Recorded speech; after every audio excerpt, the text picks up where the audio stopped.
Quen é Mandelbrot? Nado en 1924, Benoit Mandelbrot, máis coñecido por Mandelbrot, foi un matemático polaco nacionalizado francés estadounidense. Introduciuse na ciencia dos números dende pequeno grazas aos seus tíos.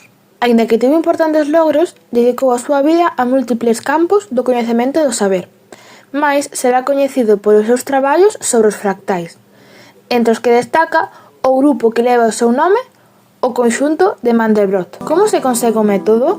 Este matemático descubriu o conxunto de Mandelbrot entre 1979 e 1980. Descubriuno mentres que investigaba o seguinte mapeo. Cal é o método? O conxunto de Mandelbrot xera iterando unha función sinxela nos puntos do plano complexo.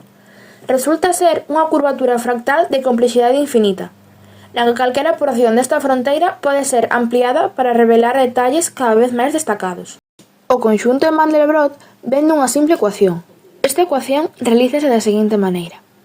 Partimos de z sub 0 igual a 1, polo que z sub 1 é igual ao valor anterior ao cadrado máis 1. Con isto, o que se obtén é unha serie infinita de números de progresión exponencial. É dicir, sempre vai a estar anterior elevado ao cadrado máis unha constante. Que se consegue con este método?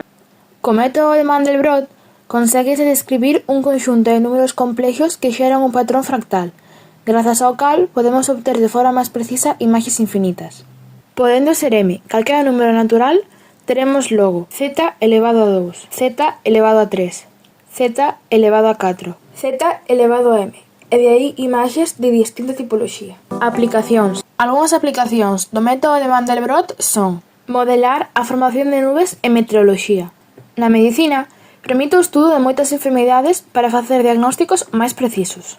Tamén se usa nos eidos da estatística, cosmoloxía, xeofísica, etc. Ata aquí o vídeo sobre o método de Mandelbrot. Espero que vos axudase.